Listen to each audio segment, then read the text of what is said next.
When we think of historical figures meeting their end, we usually picture a cinematic battlefield, a final, heroic charge against impossible odds, or perhaps a shadowy political assassination. We rarely think about deaths caused by terrible municipal planning.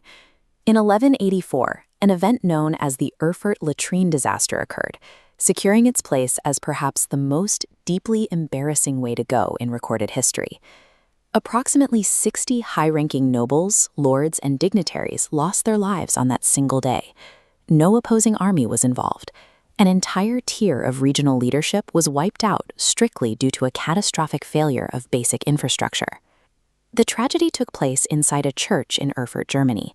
At the time, structures like this represented the ultimate safe haven. Massive stone walls and towering spires were engineered to project an aura of unshakable safety and divine protection. But directly beneath the public gathering space lay a terrifying hazard, a massive monastery cesspool. This deep, liquid-filled void collected waste from the surrounding clergy.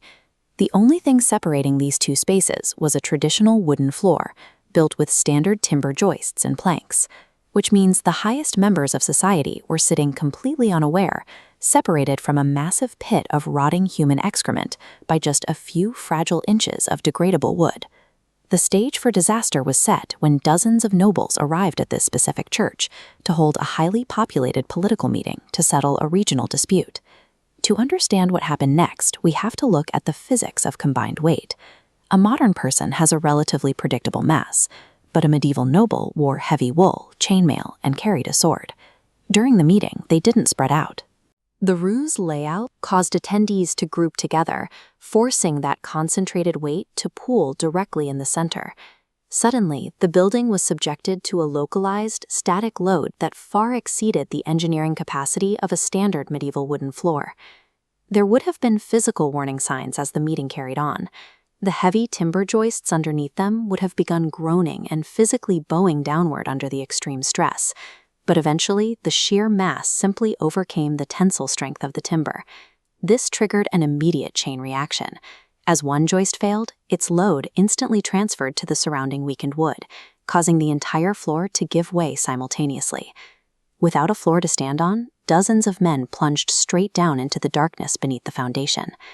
The collapse was not a slow structural degradation where people had time to sit the edges. It was a sudden, violent, and absolute mechanical failure. Surprisingly, the physical impact of a drop like that is not what killed the majority of the nobles. The real danger was the environment of the cesspool itself. The men were plunged into total darkness, submerged in thick human waste, in an enclosed space with a complete lack of breathable oxygen. This is where the clothing that signified their high status became their executioner.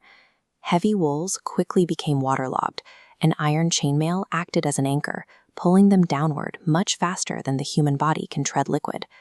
Unable to stay afloat, approximately 60 members of the nobility ultimately drowned in the excrement.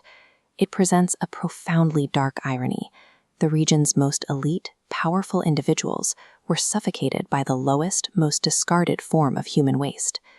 The historical shock of this event was massive. It resulted in a catastrophic loss of regional leadership, and it happened without a single sword being swung by an enemy force. We tend to romanticize the Middle Ages. We like to picture pristine nobility, chivalrous knights, and storybook towns built over gentle rivers. The Erfurt disaster shatters that illusion. It exposes the fragile, highly unsanitary, and precarious reality of daily life during that era. It also serves as a stark reminder that physical forces do not respect social hierarchy. Gravity pulls a king down just as fast as it pulls down a peasant. Today, the Erfurt Latrine disaster stands as a darkly comedic testament to human fragility. It proves that no amount of royal lineage, wealth, or power can save you from bad engineering and terrible plumbing.